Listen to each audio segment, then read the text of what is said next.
3, 2, 1. Look, your penis is gonna die. If we wait much longer, I'll be forced to amputate it. That's what the doctor said to me that night as I sat there on the ER table with the pants around my ankles, nurses giggling, and with a purple heart-on that pointed to the sky. And this was, without question, the most humiliating part of my life, and it's a story that I rarely share. But today, as mortifying as it is, I feel you have to hear it. Because if you or anyone you know is suffering with any erection problems, you'll want to listen to every word, as this is the most unusual story of how I discovered the answer to naturally eliminating any form of erectile dysfunction, getting hard and staying hard when you want, and giving you lasting power that leaves women awestruck. Because contrary to what people have told you, it's not age. It's not low testosterone, and it's not diabetes. It's not any medication that you're on, and it's not just poor circulation that's causing it. And after you see what I have to say, you'll discover what the true cause of ED is and turn it around and be able to dive right into the sack and do it over and over and over as many times as you want, and all without any drugs, devices, or nasty side effects. So what I'm about to share with you can't be found anywhere else. I know, because I've looked. I'm Brad Stevens. Before you watch this entire presentation and take in everything I need to share, before you believe what I tell you, you'll want to take note of the true reason why every supposed solution out there to weak or short-lived or non-existent erections is doomed to fail. Those who stay to the very end are the only ones who will have the only answer to getting hard on demand, and it lies in only one thing: unraveling and eliminating the 2 erection killers that I'll be telling you about here in just a moment. So, how did sitting in the ER that night help me find the holy grail of male virility? Well, it all started a few years ago on Valentine's Day. The missus and I had planned a romantic evening, and we had a special reason to celebrate. I'd finally gotten a promotion that I'd worked for years to get. And the dinner was great, and the tension was building up all night and all the way into the bedroom. But after we got undressed and the moment came, then nothing. The harder I tried to get it up, the worse it got. And my wife, Angela, bless her heart, she was supportive and kind about it. She knew what a blow to my ego this was, and she did everything she could to let me know that it was all right. But it really got to me. But I mean, over the last few years, I noticed that I'd lost my libido and I wasn't in the mood as much. And when Angie and I did it, I noticed that it was taking longer to get it up. Or sometimes I just wouldn't be as hard as I normally was. And recently, I was having more and more episodes of not being able to get hard at all.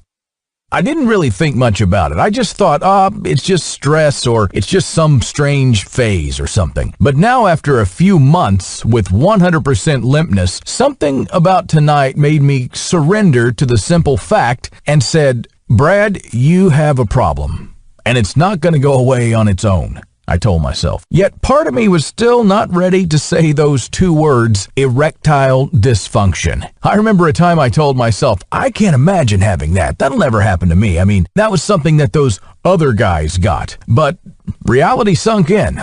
I was one of those other guys now. But did I go out and frantically try to find a solution? No, it was still hard for me to face it. Like a part of me just couldn't really accept it. And sure, on the outside, I was full of life, active, had it all together. But the more time passed, the more I felt like I was hiding something. And the worst part, I saw how it was affecting my wife. As much as I didn't want to fully accept my ED, I wasn't blind to how it was affecting her, too. Those nights when we'd give it a shot all ended up in failure, and sometimes I'd get hard and think, oh yeah, see, well, it was just a phase. But just a few minutes into it, I'd go flaccid again. Now, I'll tell you, there aren't many things more frustrating than wanting to make love and not being able to do so. And even worse, getting into the swing of things and then poof, all gone. And each time she's just kind of patted me on the back and said, it's all right, honey, it happens sometimes. But I could see her frustration. I felt like I was letting her down, like she was settling for less and I was the cause. But that changed one weekend when we were having one of our family barbecues. I went into the kitchen to grab some more dogs for the grill, and I saw my wife's sister, Janice. We said hi and did our little chit-chat, and then I was walking out, and she grabbed me by the arm and said, Brad, we need to talk. Now, maybe it was the way she looked at me, but I knew exactly what she was talking about. My shoulders fell, and I dropped the dogs on the counter. She's told me all about it, Brad. Look, you got to talk to her. If you don't do something about it, she's going to leave you. Oh man, I thought, well, she was right. How long was I just going to brush this under the rug? That night, Angie and I talked about it for the first time, and she told me how she felt, and I just had to swallow it and take it all in. What really cut deep, though, was when she said, "Brad, I feel so guilty, but when a man pays attention to me, I can't help but feel attracted to him. I mean, you're not even trying. You act like you don't even have an issue." Well, that was it. The next morning, I made an appointment to see a urologist, and he rattled off a bunch of questions. Do I have diabetes? No. Do I smoke? Nope. How much exercise do I do? A lot. What do I usually eat? Well, I eat healthy. And then he gave me an inspection to see if there was anything physically wrong. And after looking over my blood tests, he peered over his thick glasses and scratched his head and muttered, "Brad, you're as healthy as a horse. You should be running marathons."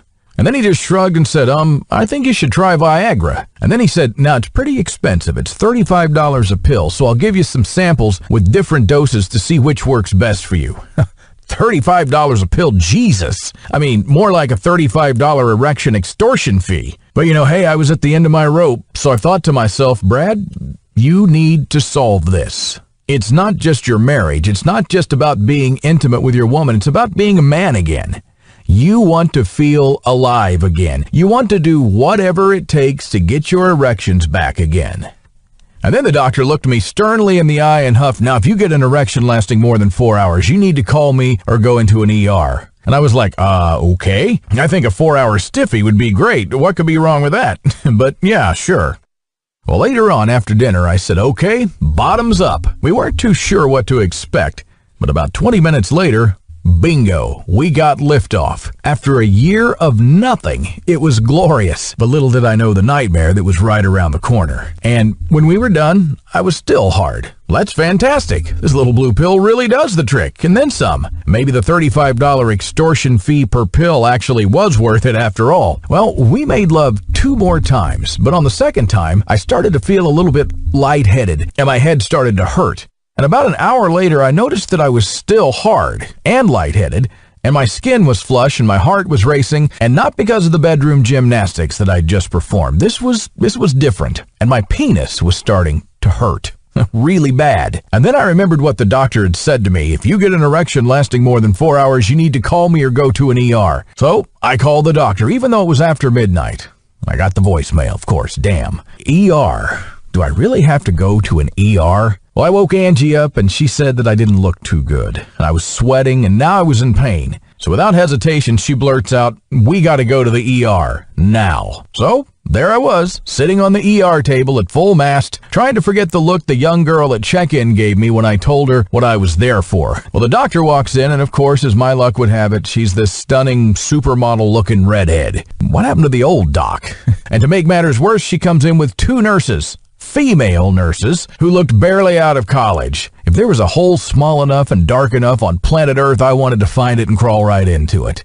Then I start to wince as Dr. Supermodel proceeds to twist my guy back and forth like she was shifting gears on a Mack truck just to see what was going on. Now, she sighed and flatly said, "You've got priapism. It's a side effect of Viagra, and we see it a lot here. The good news is that you got here in time to do something about it. The bad news is there's only one way to treat it, and we have to treat it now. I'm going to have to drain blood from your penis." And as she said that, out of nowhere, she pulls out this 18-gauge syringe from her pocket. The blood drained from my face. I think it drained from every other part of my body, too, except my dick. But there the doctor was, nurses behind her trying hard and failing miserably to hide their giggles, telling me all this with a straight face as if this could not be any more humiliating. And I asked if there was anything else that we could do. "Well, here's the deal, Brad. Your penis is gonna die. If we wait much longer, I'll be forced to amputate it. And you don't want that, do you? If we don't drain the blood from it, it will literally suffocate to death, and we'll have to cut it off." She explained that when someone has a priapism, blood is stuck inside the penis. It can't leave, so blood can go in, but it can't get out. And that's why I was in excruciating pain. And that's also why my new blood could not get in. It's too full, so the blood in there is just stagnant. Since no new blood is entering, it stops getting oxygen. So if I don't do something right now, the cells will start dying and my member will have to be surgically cut off. So she then proceeded to unceremoniously stick this 18-gauge